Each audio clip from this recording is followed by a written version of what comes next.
Sir मेरा सवाल ये है कि सर मैं बीटीसी एटा डाइट से करा हुआ हूँ, 3 बार टेट निकाला है, 2 बार सी टेट निकाला है। सुपर टेट निकालने के बाद इनके जो अधिकारी हैं ये घोटाला करते हैं, रिजर्वेशन मानते हैं। जो प्रयागराज है उनके अधिकारी कम से कम दुगने तिगने बच्चों को नकल के थ्रू पेपर आउट कर करके बच्चे पास कर देते हैं। उसके बावजूद मेरा पॉइंट सिलेक्शन रह गया। रिजर्वेशन जो हमारा मूल अधिकार है संविधान का 27% मिलना चाहिए, 69,000 भर्ती में 0.3.8 मिला है। और एससी का रिजर्वेशन 21% है, वो 17% मिला है। लगभग 22,000 सीटों का उन्होंने घोटाला करा है। और फिर भी अपने आप को मंत्री जी को बचाने के लिए योगी जी कमेटी बिठा दिया। लगभग 1 साल हो गई। राष्ट्रीय पिछड़ा वर्ग आयोग राष्ट्र एक संवैधानिक संस्था है, न्यायिक संस्था है, उसके आदेश को भी नहीं मान रहे। कमेटी बिठा दी, लगभग 2-3 महीने हो गए उसका जजमेंट आए हुए, कुछ नहीं कर रहे। कमेटी बिठा दी, जांच हो रही है, जांच हो रही है, कुछ भी नहीं हो रहा। घपलेबाजी में नंबर 1 बस, कोई जवाब नहीं है। मेरा दर्द है, बेरोजगार हूँ मैं बहुत। क्या नाम है भैया? मोहम्मद आसिफ।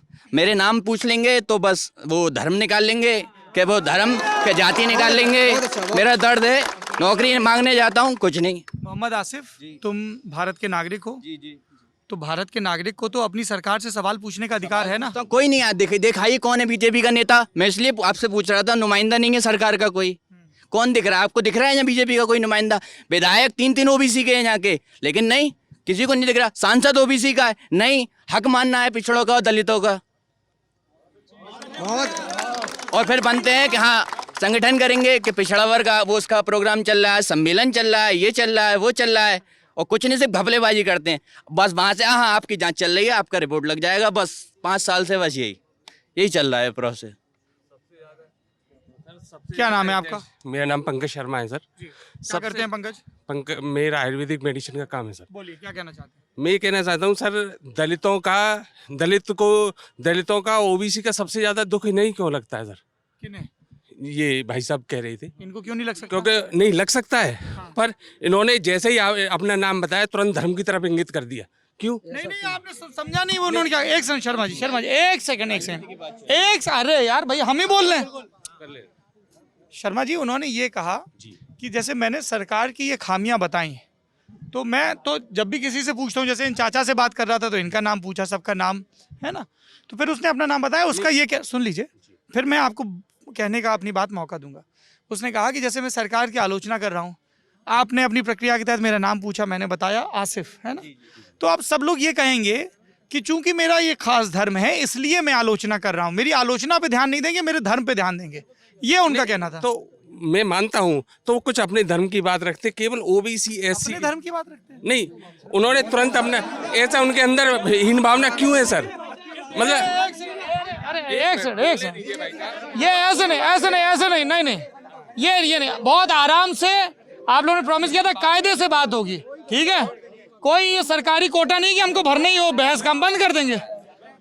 शर्मा जी, जहां तक तो बोलने का अधिकार के बाद चीख के पीछे नहीं हटना होता कायरों की तरह, ठीक है? और ये जो तफरीबाजी है ना, हुल्लड़बाजी, हमने भी अपने जमाने में कॉलेज में बहुत की है। गलत फंस गए बात तुम, हैं? आ जाओ आगे आओ, बताओ, हर किसी को बोलने का अधिकार, इससे कौन मनाही कर रहा है? क्या नाम है? अंशुल यादव। तो मैंने कुछ किसी से गलत पूछ दिया या किसी को बोलने से रोक दिया? उस भाई ने अपना नाम बोला था, उसके बाद अंकल जी ने कहा था कि धर्म। एक सेकंड, इन्होंने धर्म पकड़ लिया। तो मैंने उनको टोका ना, इन्होंने भी धर्म ही पकड़ लिया। मैंने टोका ना उनको। अरे भाई एक सेकंड, अरे नेताजी, मैंने उनको टोका ना जब उन्होंने धर्म पकड़ा, तो मैंने कहा ना कि उसका आशय क्या था। ये जो तुम एकदम से हर किसी को अधिकार है, फिर छिप से क्यों गए थे?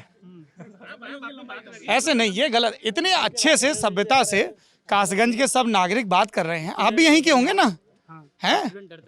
अरे क्यों डर रहे हो भैया? देखो, डरना और बदतमीजी करना 2 अलग अलग चीजें होती हैं। निडर होना और अभद्रता करना, इस तरह से अपने निडर या निर्भय होने को व्याख्यात मत करिए। हम भी आपकी उम्र में रहे, आपके बड़े भाई की उम्र के हैं, ठीक है? हमारे डांटने को सही संदर्भ में लीजिए, ठीक है? आपके पास आएंगे, अपनी बात कहिएगा जी। तो जहाँ तक मेरी जानकारी है, इस देश के मुस्लिम सामान्य वर्ग में भी आते हैं और ओबीसी में भी आते हैं, दोनों में आते हैं। तो अगर इस देश के मुस्लिम इस देश के संविधान के हिसाब से ओबीसी में आते हैं और वो ओबीसी रिजर्वेशन की किसी कथित गड़बड़ी की तरफ इशारा कर रहे हैं, तो इसमें गलत क्या है? नहीं, अच्छा ओबीसी तक करते सर, एक दलित शब्द और पकड़ लिया उन्होंने। नहीं नहीं, बात कह लेने दीजिए भाई साहब। दलित शब्द मतलब दलित है, अच्छी बात है, हम भी साथ हैं, हर तरह से साथ हैं उनके। मतलब एक ये पैक्ट क्या होता है सर, जैसे मायावती जी पैक्ट लेती हैं दलित प्लस मुस्लिम, मतलब अखिलेश जी पैक्ट लेते हैं यादव प्लस मुस्लिम। तो ये पैक्ट के मैं विरोध में हूँ, बस मेरा कहना मतलब ये।